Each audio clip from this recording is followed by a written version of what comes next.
Hello my dear friends, you're on the Military Summary channel, and this short video we're going to discuss two important events that took place during the previous 12 hours.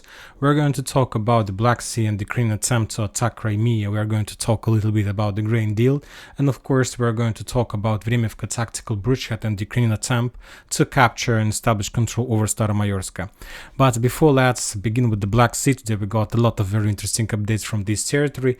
First, let's discuss the situation that, according to information we have, somewhere at 1 a.m. of the local time, the Ukrainians made the first attempt to attack the Russian positions in that settlement. Mainly they were using drones, and all of those drones were shut down by the Russian air defense system Tor, and with help of infantry that were there during that attack. Later, somewhere at 5 a.m.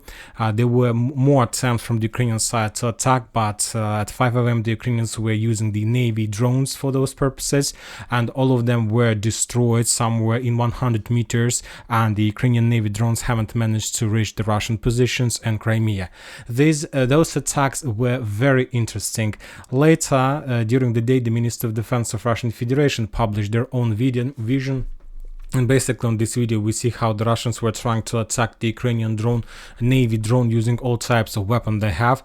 Basically it was some kind of ship machine guns or something like this, and the Russians clarified that they managed to shut down 2 Ukrainian drones, and 5 Ukrainian drones were 2 were destroyed and 5 were shut down by the Russian electronic warfare equipment, and also the Russians managed to destroy a few Navy drones that Ukrainians were trying to use for attack purposes.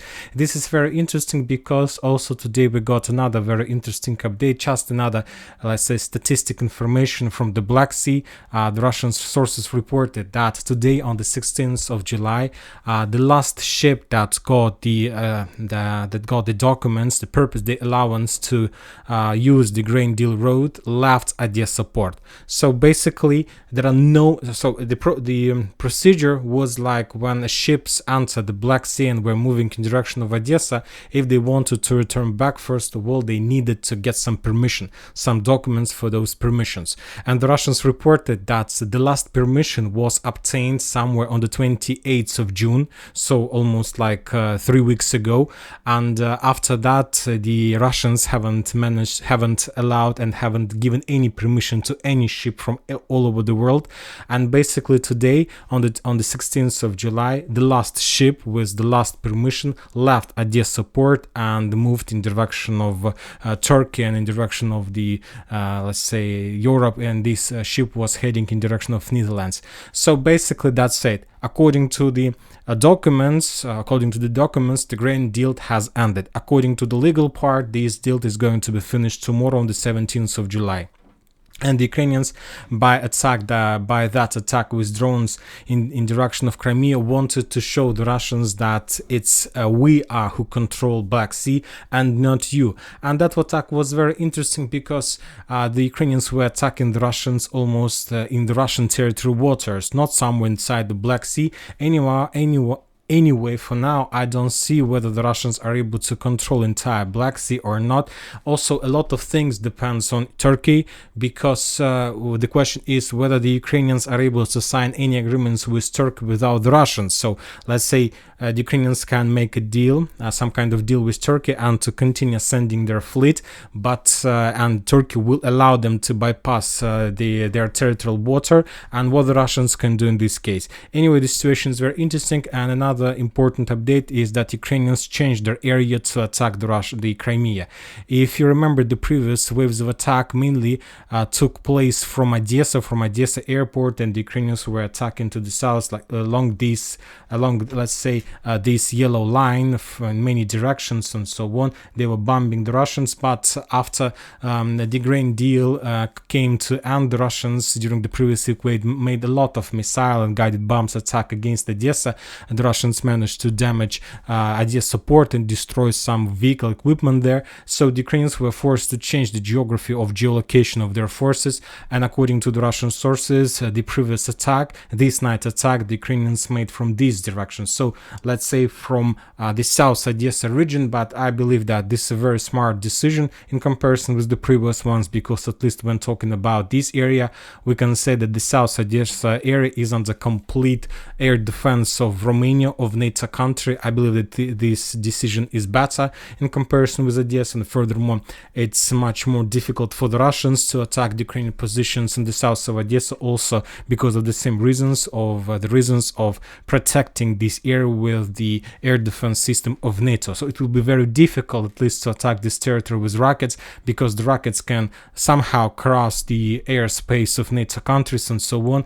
Guided bombs is too far to attack this territory from the Black Sea. So the Ukrainians have changed the geography, and as I understand, they have improved this airport in the southern part of Odessa, and they will increase the number of attacks against the Russian infrastructure, Russian fleet, and Russian facilities in Crimea. So we'll see what the Russians can do with this, because somehow they need to suppress and destroy the air force facilities in the south of Odessa if they want to control the grain deal passage. Furthermore, the Ukrainian sources reported that the Ukrainians managed to accumulate some number of fleet between Snake Island and the Odessa region. There are a few ships that can probably use some missiles and rockets to shut down aircraft, Russian drones, and so on. So anyway, as I can see, according to pieces of information we received during these days, the Ukrainians have already completed the, let's say, reinforcing and increasing the power of their forces along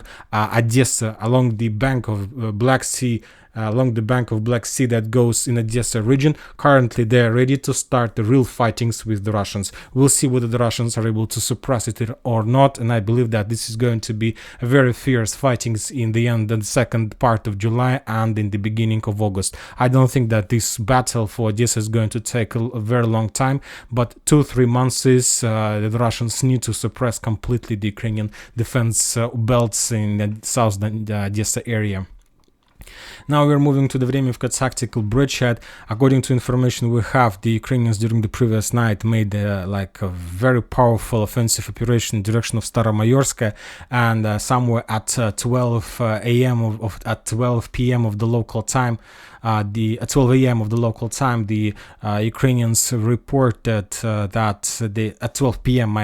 that Ukrainians managed to enter the northern part of Staromaiorske. Some sources were saying that Staromaiorske has fallen, and the Ukrainians managed to establish control over this settlement, but that was too early to announce about this. The Russians launched counter-offensive operation as soon as the Ukrainians stretched their offensive orders, as soon as they were forced to stretch the forces from to move very far their offensive force from air defense. As soon as the Russians discovered that, they launched counter-attacks, and there was a very fierce fightings in this area, and the Russians reported that somewhere at 1 p.m. of the local time, the Ukrainians were completely defeated and were forced to step back from the northern edge of Staromaiorske.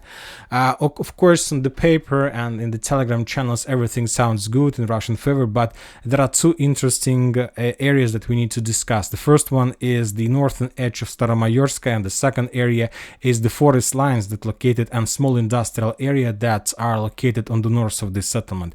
So as I understand, according to the piece of information we had, that Ukrainians, as a result of those fierce fightings, were able to enter inside of Staromaiorske, and after they were forced to step back, but as I understand, the Ukrainians saved control over this part of Staromaiorske, or let's say it's not even Staromaiorske, it's just the northern trenches and fortifications.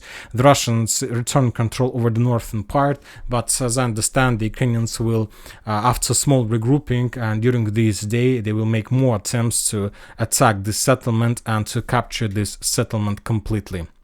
We'll see whether the Russians are able to do this or not, because if the Ukrainians were able to enter the northern part.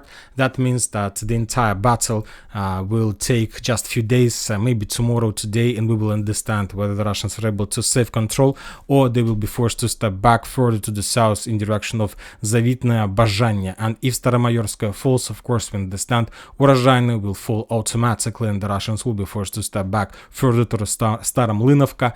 And of course, this situation will give the Ukrainians operational square, and after that they will be able to develop their offensive operation in Kremenchuk to complete the fightings for Novodonetsk and to complete the story with Pryutina. This very important settlement, Staromaiorske, that will determine the geography of the next 2 weeks of clashes and in this area. And that's it for this short video. Military Summary channel reminds to condemn any violence in the world. Thank you for watching. Subscribe to my channel, put your likes, join my Patreon, and have a good day. Bye bye.